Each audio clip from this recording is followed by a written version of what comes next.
Dear friends, welcome to Sobita Agrawal classes. आज का जो टॉपिक है हमारे सामने आपके सामने दिख ही रहा है। एक्सपेरिमेंटल एज क्या है, इसका मतलब शेक्सपियर से रिलेटेड ये मैटर है जो आपके सामने आज है। विलियम शेक्सपियर के जो प्ले हैं, जो विलियम शेक्सपियर ने प्ले लिखे हैं और जो उनसे रिलेटेड इम्पोर्टेंट रेफरेंसेस हैं कुछ इम्पोर्टेंट हिस्ट्री बुक्स में, वो डिस्कस करेंगे। और जो उनकी एज है, किस तरीके से W.J. लॉन्ग और डाउडन ने किस तरीके से एज को डिवाइड किया है, वो भी यहाँ पर डिस्कस करेंगे। तो वीडियो को आगे बढ़ाते हैं, और जिसने चैनल को सब्सक्राइब नहीं किया चैनल को सब्सक्राइब ज़रूर करें। ये वीडियो आपके लिए TGT, PGT, NVS, KVS, net सभी एग्ज़ाम में आपके लिए इम्पोर्टेंट रहेगी। तो वीडियो को डिस्कस करते हैं। एक्सपेरिमेंटल एज, सबसे पहले जो शेक्सपियर का जो प्ले है वो हम अगर डिवाइड करते हैं तो वो 4 पीरियड में हम डिवाइड करते हैं। उसमें फर्स्ट पीरियड जो हम कहेंगे एक्सपेरिमेंटल एज से ये कहा जाएगा लव लेबर लॉस्ट और टू जेंटलमैन ऑफ वेरोना। और ध्यान रखना, टू जेंटलमैन ऑफ वेरोना जो था फर्स्ट इंग्लिश क्रॉनिकल प्ले था शेक्सपियर का। फिर इसके बाद इसी में ही अगर हम फिर दोबारा से बात करें, एक्सपेरिमेंटल एज में ही इनका जो थर्ड प्ले था कॉमेडी ऑफ एरर्स था। Richard third, Romeo and Juliet to please the audience was his primary motive. His career started with poems. जो उसका कैरियर था वो उस समय भी यहाँ पर स्टार्ट हुआ था पोएम से। किस तरीके से वेनस ऑफ एडोनिस इसी समय पर लिखी गई थी, डेडिकेटेड थी ये अर्ल ऑफ साउथहैम्पटन को। यहाँ पर क्वेश्चन बन जाता है कि वीनस एंड एडोनिस किसे डेडिकेट थी? ये थी अर्ल ऑफ साउथहैम्पटन को। तो फिर इसके बाद जो इसका सेकंड जो स्टेज है वो आती है 95 to 1600। Merchant of Venice, Midsummer's Night Dream इसी में ही थी, एज यू लाइक इट और हेनरी फोर्थ। ये चारों प्ले जो थी 1595 से 1600 के बीच के थे। फिर इनका जो थर्ड पीरियड था बहुत ही इम्पोर्टेंट और मेजर ये पीरियड जाना जाता है 1600 से 1607 में, और ये एज ऑफ डिप्रेशन भी कहा जाता है। और इस समय इन्होंने जो सबसे बड़ी और फेमस जो ट्रेजडीज़ हैं वो लिखी, अपनी 4 ग्रेट ट्रेजडी भी लिखी। सबसे पहले ओथेलो, मैकबेथ में इन्होंने बहुत ही फेमस लाइन भी लिखी, a tale told by an idiot full of sound fury and signifying nothing. ये बहुत ही अच्छी और फेमस लाइन थी मैकबेथ की। थर्ड, किंग लियर भी और हैमलेट, जूलियस सीजर भी इसी समय लिखी गई। 6, twelfth night was a farewell to mirth, last romantic comedy. यह बात ध्यान रखना, यहाँ पर क्वेश्चन बन जाता है which comedy is called farewell to mirth of Shakespeare. Shakespeare की कौन सी जो कॉमेडी है उसे फेयरवेल टू मिर्थ कहा जाता है?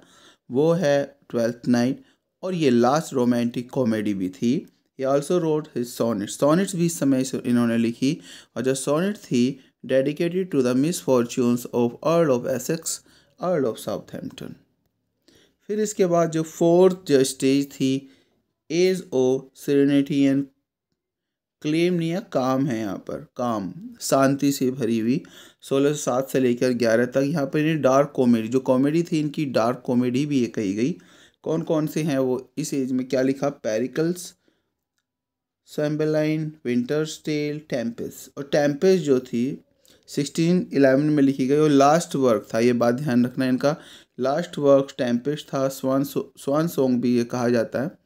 Only play that observe 3 unity based on an incident of shipwreck that took place in 1609 on the unknown island of Bermuda. ये Tempest जो था 1611 में लिखा लास्ट वर्क था, और ये इनका एकमात्र प्ले था कि कॉमेडी ऑफ मैनर में भी इन्होंने ऑब्ज़र्व की थी यूनिटी, लेकिन ये ज़्यादा जाना है। टेम्पेस्ट में इन्होंने यूनिटी को भी फॉलो किया था, और ये बेस्ड था एक रियल इंसिडेंट। 1609 में एक शिप रैक हुआ था जहाँ पर बर्मुडा, एक अननोन आइलैंड था बर्मुडा पर, वहाँ पर crew lived there for 10 month, और जो वहाँ पर क्रू थे वे 10 महीने तक रहे थे, फिर वापस आए थे। तो उसी से यहाँ पर इन्होंने ये स्टोरी की थीम ली। आइलैंड जो था इसे कहा गया आइल ऑफ डेविल्स।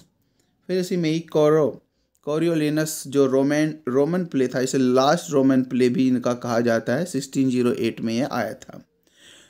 और रेफरेंसेस देख लेते हैं। After retirement Shakespeare also sold his share in Globe and Blackfriars theatre, all his play collected together. देखिए इन्होंने जब रिटायर्ड हुए थे इन्होंने रिटायरमेंट लिया था तो उस समय इनके कुछ शेयर्स थे ग्लोब में और ब्लैकफेयर में, वो भी इन्होंने बेच दिए थे। फर्स्ट फोलियो जो था वो 1623 में two actors Heming and Condell ने रिलीज़ किया था और इसमें 36 प्ले थे और पेरिकल्स इसमें ओमिटेड था। यहाँ पर क्वेश्चन बन जाता है which play was omitted in 1623 folio, तो ये था पेरिकल्स। फिर Othello is about a soldier narrating the story और his love which seems to be inspired Mandeville's travel. अगर कहने लगे कौन सा प्ले शेक्सपियर का ऐसा था जो स्टोरी नरेटिंग है और मैंडेवल्स का ट्रेवल को इंस्पायर करता है, which seems to be inspired, तो वो था Othello. Romeo and Juliet contain a nurse which is vulgar and fond of gossip. Titus Andronicus और Richard third are influenced by Marlowe, ये बात ध्यान रखना। टीटस एंड्रोनिकस और रिचार्ड थर्ड जो था वो मार्लो से इन्फ्लुएंस्ड था। फिर और देख लेते हैं इनका प्ले जो है वो भी अब हम विद सन के साथ भी देख लेते हैं कौन सा कब आया, अच्छे से इसे समझ लेते हैं। फर्स्ट पीरियड हिस्टोरिकल जो पीरियड था ये सर W.J. लॉन्ग ने इस चीज़ के बारे में बताया हुआ। वीनस एंड एडोनिस जो पोएम थी, रेप ऑफ द ल्यूक्रेसी भी पोएम ही थी इनकी। ये Venus and Adonis 1594 Italian influence था इसमें। रेप ऑफ द ल्यूक्री 1593 में आया था, यहाँ पर 1593 है। फिर टिटस एंड्रोनिकस आया था 1509 में और हेनरी सिक्स भी 1590 to 91 में ही आया था। कॉमेडी ऑफ एरर जो आया था 1591 में और ये फार्स एक तरीके से प्ले था। Two gentlemen of Verona and Richard third king John ये 1594 में आए थे। इन्फ्लुएंस जो थे ये किंग जॉन से थे, इन सब प्ले में किंग जॉन से यहाँ पर इन्फ्लुएंस थे इसमें। Tragedy Romeo and Juliet strong and lyrical beauty इसमें थी। आयरनी जो थी वो मिडसमर्स नाइट ड्रीम में हमें आयरनी भी मिलती है। इसमें fantastic romance full of fantasy, ये प्ले जो था इनका मिडसमर्स नाइट ड्रीम ये फुल ऑफ फैंटेसी था। मर्चेंट ऑफ वेनिस 96 में आया था। Love labour laws 1591 social extravaganza के ऊपर इन्होंने लिखा love labour lost. All well that's well 1595 में इनका ये प्ले आया था। सेकंड पीरियड जो कि कहा गया है डेवलपमेंट और rich in humour and psychological power, ये ह्यूमर इसमें था और साइकोलॉजिकल पावर जो थी सेकंड पीरियड में यहाँ पर देखी गई। हेनरी फोर्थ फर्स्ट और सेकंड पार्ट यहाँ पर आए थे। मैरी वाइस विंडोसवर ये 1597 98 के अराउंड आए थे और ये फार्सेस ये प्ले थे। मच एडू अबाउट नथिंग 1598 में आया था। हेनरी फिफ्थ आया था 1599 में। नेशनल एंथम इन 5 एक्ट बहुत ही इंपॉर्टेंट रेफरेंस है। अगर कहें which play of Shakespeare is called the national anthem of 5 act, it is Henry fifth. As you like it, twelfth night 1600। 1594 में जो इनकी सॉनेट्स थी 154 जो इनकी सॉनेट्स थी वो 1600 में लिखी, पब्लिश्ड इनकी 1609 में हुई थी। थॉमस थ्रोप ने ये लिखी थी। ये बहुत ही इंपॉर्टेंट ये पॉइंट है। किसने कलेक्ट की थी इनकी पोएम जो पब्लिश्ड कराई थी, ये थॉमस थ्रोप थे। Two loves I have comfort and despair, यहाँ पर ये बहुत ही अच्छी इनकी सॉनेट है। फेयर साउथहैम्पटन और डार्क लेडी, जो इनकी जो सॉनेट थी, या बात ध्यान रखना है, इन्होंने अपनी सॉनेट जो है WH को और विलियम हर्बर्ट के नाम से भी जाना जाता है और डार्क लेडी इन्हें इन्होंने डेडिकेट की थी। अब थर्ड पीरियड जो था ये सब ट्रेजिडी से भरा हुआ था। इसमें Taming of Shrew, Julius Caesar, Hamlet, Troilus Cressida, ये इनके तीनों प्ले थे। यहाँ पर दिया हुआ है इनका आपको सन। ऑल वेदर एंड स्वेल 1603 में। मेजर फॉर मेजर भी 1603 में ही आया था। Othello 1604, King Lear 1605, Macbeth 1606।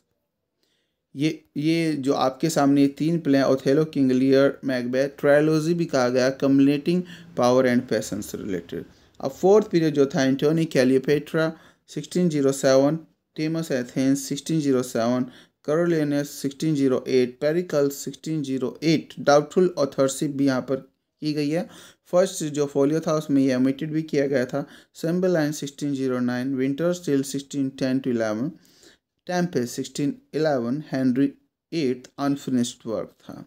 अब कुछ और रेफरेंस देख लीजिएगा, थोड़े से रेफरेंस है। शेक्सपियर के हिस्टोरिकल प्ले थी जो डिवाइडेड इनटू टू क्लासेस, दो तरह की क्लास उसमें डिवाइड बांटी गई। शेक्सपियर के जो प्ले थे, British history play, Roman his pages जैसे कि जूलियस सीजर, इंस्पायर्ड बाय, और ये इनके प्ले थे वो इंस्पायर्ड थे क्रॉनिकल्स और इंग्लैंड, स्कॉटलैंड, आयरलैंड से। ये बात ध्यान रखना, इंपॉर्टेंट रेफरेंस है। जो इनके प्ले थे हिस्टोरिकल, क्रॉनिकल जो इंग्लैंड, स्कॉटलैंड, आयरलैंड के थे उससे इंस्पायर्ड थे। और कुछ जो इनके रोमन प्ले थे और जो कुछ और प्ले थे, नॉर्थ ट्रांसलेट और Plutarch, famous work lifes, legendary on part his place, fictional place. ये इनके कुछ प्ले का इनका डिवाइड किया गया तीन तरह के। फर्स्ट तो आपके सामने यहाँ पर मैंने कंप्लीट एनालाइज कर दिया है। ये आपका जो आपके सामने यहाँ पर दिया हुआ है ये